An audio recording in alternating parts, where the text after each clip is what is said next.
Le Seigneur soit avec vous. Lecture du Saint-Évangile de Jésus-Christ selon saint Luc.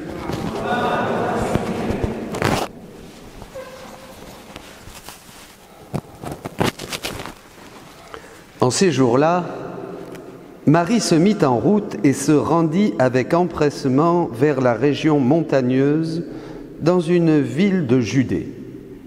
Elle entra dans la maison de Zacharie et salua Élisabeth.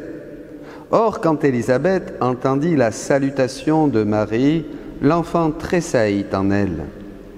Alors Élisabeth fut remplie d'Esprit Saint et s'écria d'une voix forte, « Tu es bénie entre toutes les femmes, et le fruit de tes entrailles est béni. D'où m'est-il donné que la mère de mon Seigneur vienne jusqu'à moi ? Car lorsque tes paroles de salutation sont parvenues à mes oreilles, l'enfant a tressailli d'allégresse en moi. Heureuse celle qui a cru à l'accomplissement des paroles qui lui furent dites de la part du Seigneur. » Marie dit alors, « Mon âme exalte le Seigneur, exulte mon esprit en Dieu mon Sauveur. Il s'est penché sur son humble servante. Désormais tous les âges me diront bienheureuse. Le Puissant fit pour moi des merveilles, saint est son nom. Sa miséricorde s'étend d'âge en âge sur ceux qui le craignent.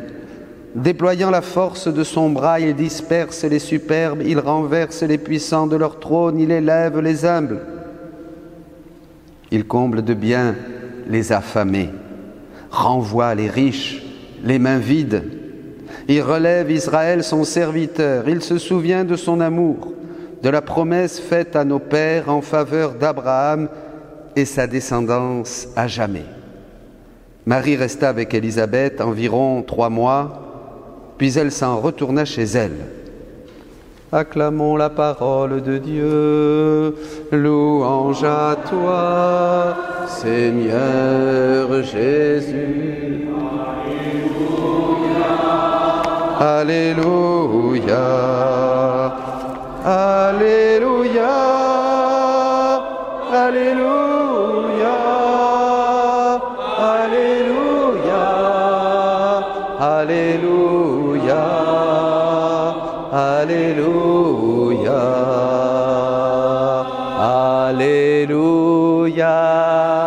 Alléluia, Alléluia,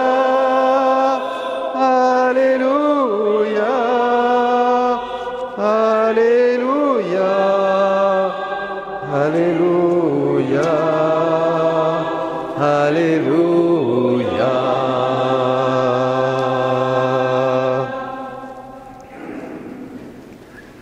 Dieu éternel et tout-puissant, toi qui as fait monter jusqu'à la gloire du ciel avec son âme et son corps, Marie, la Vierge Immaculée, mère de ton Fils, fais que nous demeurions attentifs aux choses d'en haut pour obtenir de partager sa gloire. Attentifs aux choses d'en haut. Ça fait écho au chapitre 3 de la lettre aux Colossiens. Versets 1 et 2. Attentif aux choses d'en haut, pour partager la gloire. Cette attention aux choses d'en haut doit être la toile de fond de la vie chrétienne. Notre vie dépend de notre attention aux choses d'en haut, au Christ, à sa présence dans nos cœurs, à cette image de Dieu dans nos cœurs, qu'il faut former. Déjà au début de l'Église, on disait que les images étaient ceux qui ne savaient pas lire, ceux qui ne pouvaient pas recevoir la parole de Dieu par l'oreille. Il y a un père de l'Église, eh bien, il regardait des images et c'était une première catéchèse. Et il est important d'avoir cette image dans notre cœur, cette pensée, cette image de Jésus, de Marie. Ça nous rend attentifs à eux et ça nous ouvre le ciel. L'Assomption. Je veux profiter aujourd'hui, parce que je ne sais pas si j'en aurai encore l'occasion, de donner une catéchèse sur l'Assomption, parce que c'est le plus méconnu, peut-être, et le plus grand, dit le Seigneur, de toute la réalisation de tous les mystères chrétiens. C'est la plus grande fête. Partons du catéchisme, au numéro 966. Enfin, la Vierge Immaculée, préservée par Dieu de toute atteinte de la faute originelle, ayant accompli le cours de sa vie terrestre, fut élevée, corps et âme, à la gloire du ciel, et exaltée par le Seigneur comme la reine de l'univers, pour être ainsi plus entièrement conforme à son Fils, Seigneur des Seigneurs, victorieux du péché et de la mort. La proclamation du dogme de l'Assomption de la Bienheureuse Vierge Marie par le pape Pie XII en 1950.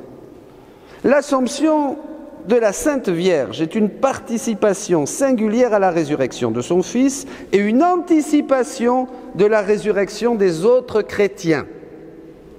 Dans ton enfantement, tu as gardé la virginité. Dans ta dormition, tu n'as pas quitté le monde. Ô Mère de Dieu, tu as rejoint la source de la vie, toi qui conçus Dieu vivant et qui, par tes prières, délivrera nos âmes de la mort.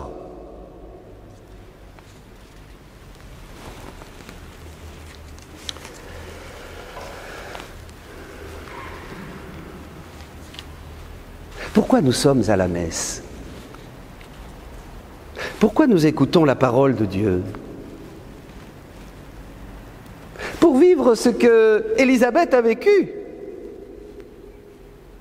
c'est-à-dire écouter et être rempli du Saint-Esprit.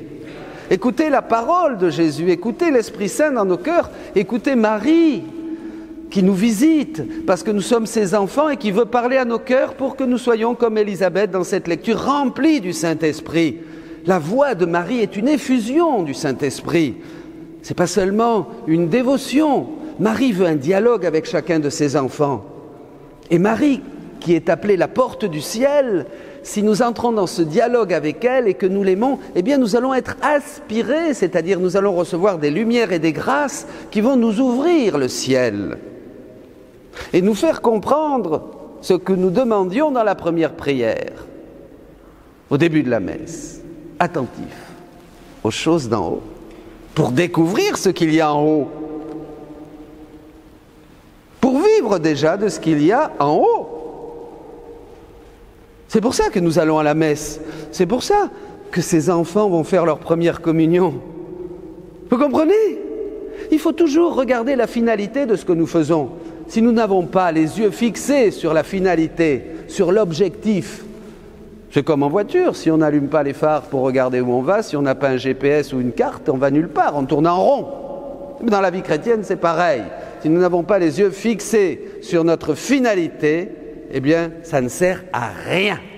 Tout le reste ne sert à rien, puisque tout est en fonction de la finalité. D'accord? Tout est en fonction de la voiture, le chargement, les bagages, les places, le diesel, l'essence, tout est en fonction du voyage. Si je vais voir le voisin à 2 km, je ne vais pas me préparer comme si je vais traverser la France pour aller, je ne sais pas, à Dunkerque. Ou plutôt dans le sud, il fait mieux. À Menton. Tout est en fonction de la finalité. Alors, mes amis, bon. Je pars d'un fait.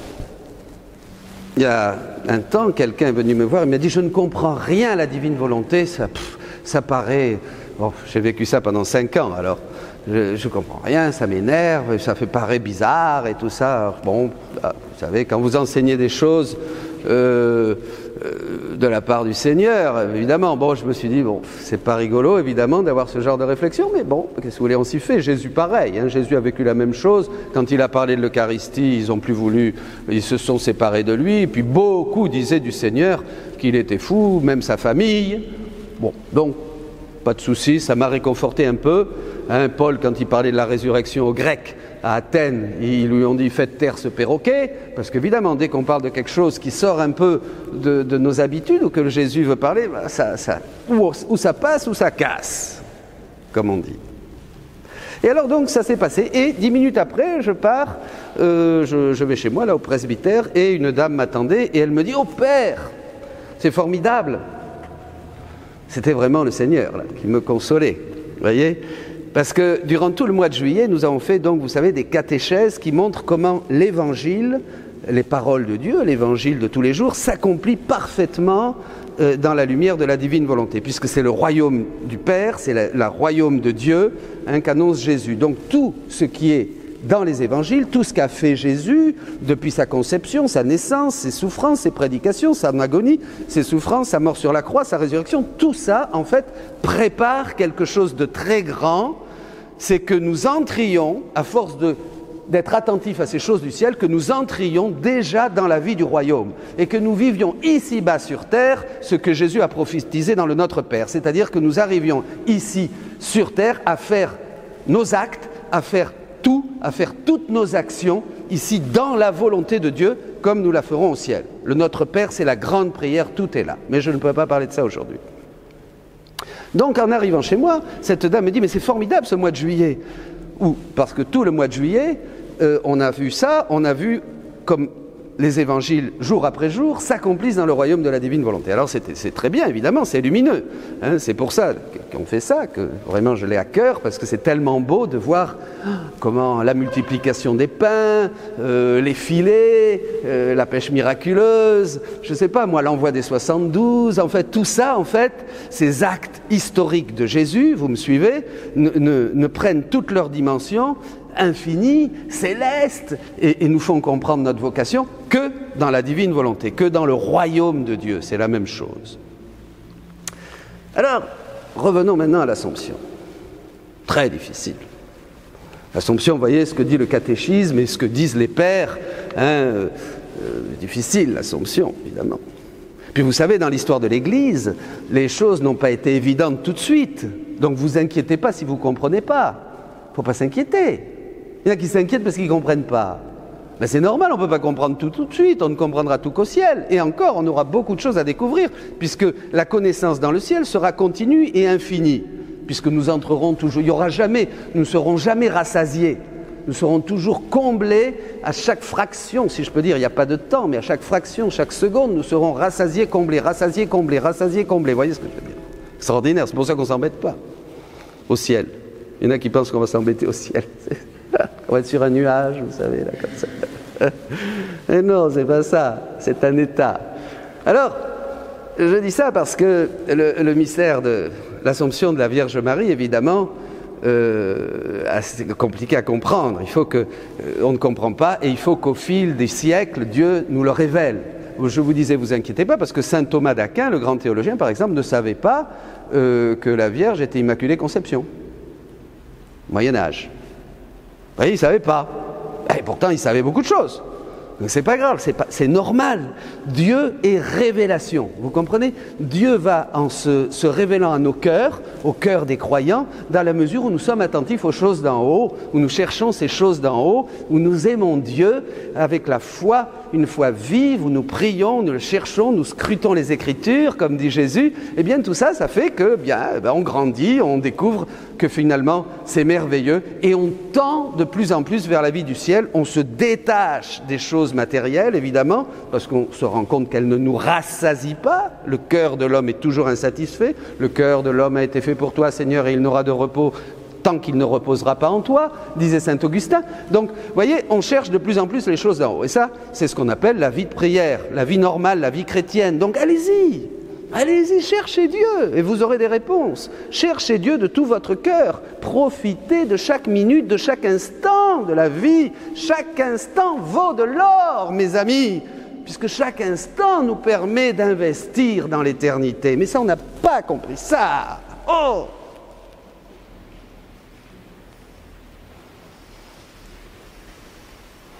Perd son temps. Bon, enfin bref, je ferme la parenthèse. Vous savez tout ça. Vous êtes des convaincus. Alors,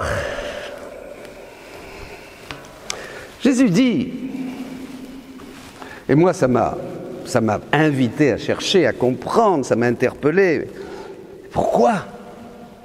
Jésus dit à Louisa, la fête de la divine volonté, ce fut c'est la plus grande fête. Le vrai nom, Jésus dit, le vrai nom que nous devrions donner à la fête de l'Assomption, c'est la fête de la divine volonté. C'est le triomphe de la divine volonté. Extraordinaire. Ma fille, le vrai nom de cette fête devrait être la fête de la divine volonté. Voyez le rapport. Et il dit que c'est la plus grande des fêtes. Il n'y a pas plus grand. Ainsi, c'est ma volonté qui, plus que tout, était fêtée le jour de l'Assomption dans le ciel de ma très sainte mère. Ce fut ma volonté uniquement, celle qui la fit monter si haut et la distingua entre tous. Tout le reste aurait été rien si elle n'avait pas possédé le prodige de mon vouloir. Si la Vierge n'avait pas eu cette divine volonté opérante, régnante en elle, il n'y aurait rien eu. Mais alors pourquoi c'est la plus grande des choses? Parce que Marie, dit le catéchisme, c'est la première. Ça veut dire que nous aussi. Et c'est ça la folie de Dieu. On va dire, mais non, la plus grande des fêtes, c'est Noël. D'autres diront, mais non, ça va pas toi. C'est la résurrection, bien sûr, du Christ. Mais non, c'est pas ça. Un autre dira, je sais pas, une autre fête. Non. Dieu ne pense pas comme nous. Dieu, que c'est Noël, la croix, la résurrection. D'autres vont dire, mais non, c'est Pentecôte, vous n'avez rien compris. C'est le début de la grâce agissante par le baptême dans le cœur des enfants de Dieu. C'est Pentecôte, la plus grande des fêtes. Non. Ça aussi, c'était pour le triomphe de la Vierge qui monte immaculée, parce qu'elle est le témoignage de celle qui a laissé la divine volonté agir en tout, dans tous ses actes, dans toutes ses pensées, dans tous ses battements de cœur, dans toutes ses respirations, dans tous ses regards, dans toutes ses paroles, dans tout ce qu'elle a fait, dans tout. Comprenez? Comme avant. C'était comme ça qu'on était Marie et la nouvelle Ève. Adam vivait dans la divine volonté, il était rempli de Dieu. Adam chantait et tout l'univers vibrait parce que c'était un écho de ce qu'il recevait constamment. Il recevait la vie de Dieu, il recevait la vie de la divine volonté. Il était tout dans toutes ses facultés, son corps, son âme, sa pensée, sa mémoire, sa volonté, tout en Adam faisait tout remonter vers le Père. Et puis après on a tout perdu, puisqu'on a perdu. C'est une volonté humaine qui détruisit les liens avec le Créateur. Ce fut la volonté humaine qui a fermé le ciel, celle qui fit sortir toutes les misères, la douleur, et mit fin aux fêtes dont la créature devait jouir au ciel. Maintenant, cette créature, reine de tous, en faisant toujours et en tout la volonté de l'Éternel. Plus encore, on peut dire que sa vie fut seulement la volonté divine. Ouvrit le ciel, se lia avec l'Éternel et fit revenir les fêtes du ciel avec la créature. Chaque acte qu'elle faisait dans la volonté suprême était une fête qui commençait au ciel. C'était des soleils qu'elle formait comme ornement de ces fêtes. Mes amis, c'est avec nos actes que nous glorifions Dieu. Jésus l'a dit. Les bonnes œuvres que vous faites pour que les autres voient, pas seulement pour qu'ils me voient faire d'un acte de charité, mais Dieu est acte, Dieu est mouvement. Donc, pour ressembler à Dieu, il faut que je fasse des actes comme lui. Et comme je ne peux pas les faire parce que je suis un vil pécheur et incapable, Dieu me donne sa divine volonté, si je l'invite, pour me dire, bosse avec moi, travaille avec moi, pense avec moi, mange avec moi, regarde avec moi, fais tout avec moi, pour qu'en tout je sois glorifié, que vous mangiez, que vous buviez, faites tout pour la gloire de Dieu. Oui Seigneur, mais comment je vais le faire? Eh bien je te donne ma divine volonté comme je l'ai donnée à ma mère. Jésus dit, c'est parce qu'elle avait cette divine volonté, Marie n'est rien. Même l'Immaculée Conception, elle n'est rien. Elle est toute petite. Elle n'a rien, elle a tout reçu. Parce qu'elle est arrivée à ce néant qui a permis à Dieu de tout lui donner. Et c'est pour nous une vie spirituelle. Vous comprenez? Alors, qu'est-ce qu'il fait? Il lui donne la divine volonté. Et c'est grâce à cette divine volonté en elle que le Verbe a été rapté, capturé, séduit, dit Jésus. Si elle n'avait pas eu la divine volonté, jamais Jésus serait descendu du ciel. Le Verbe incarné, jamais ne serait venu habiter le sein de la Vierge.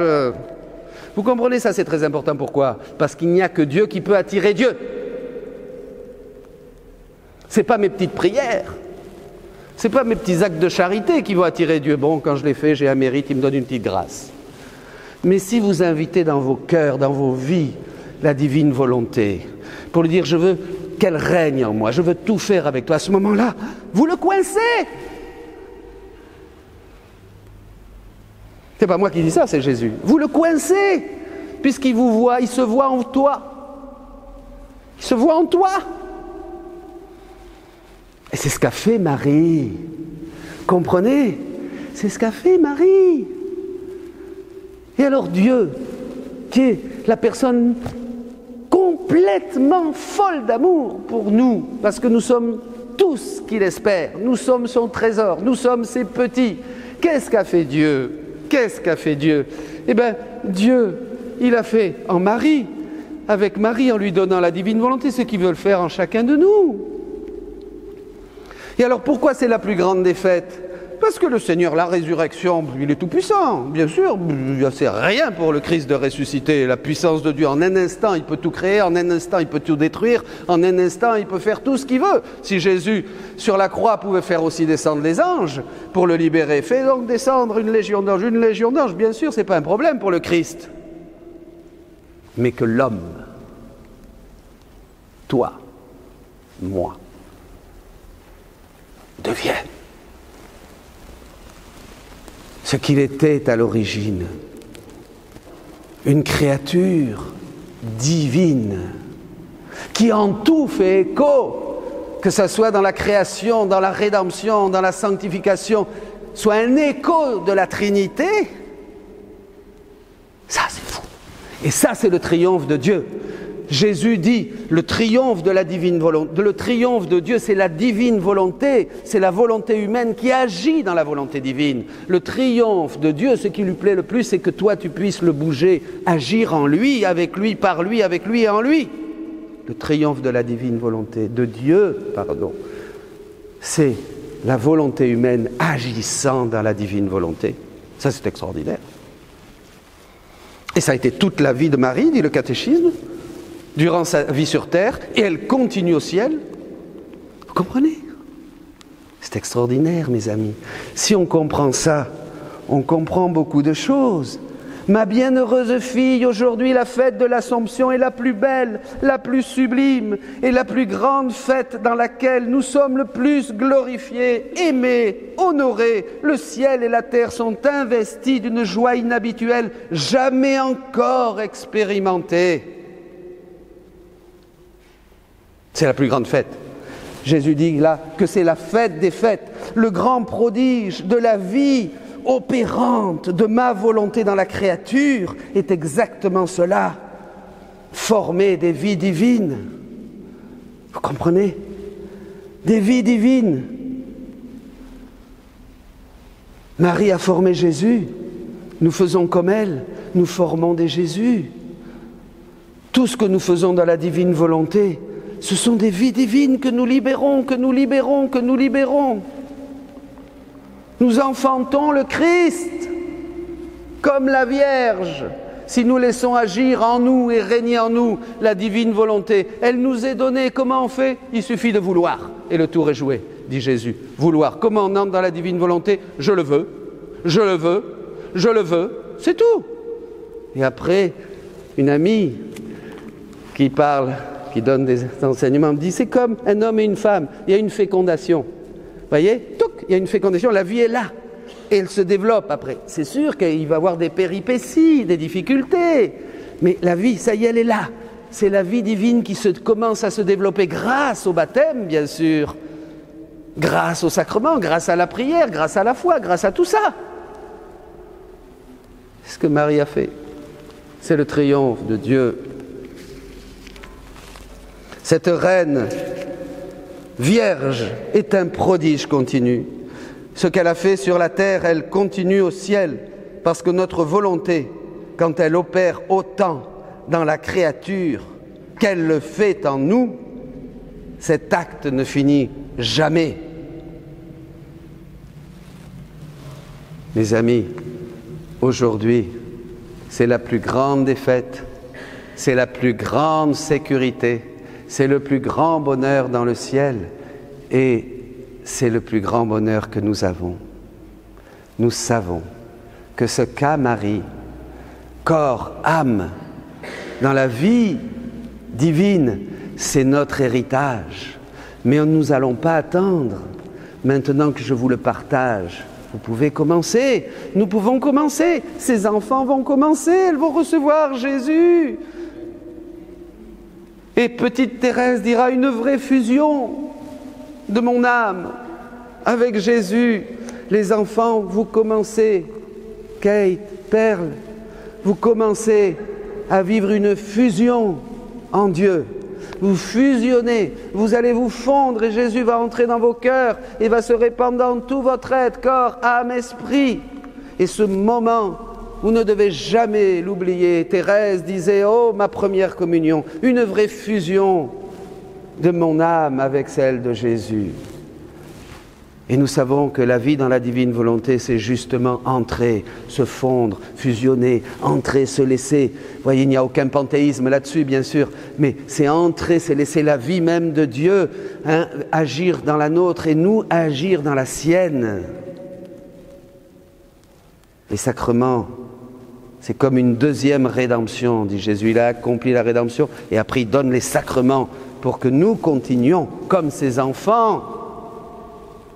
Vivez les sacrements, vivez la messe, vivez tout ce que vous a donné l'Église. Aujourd'hui, rendons grâce à Dieu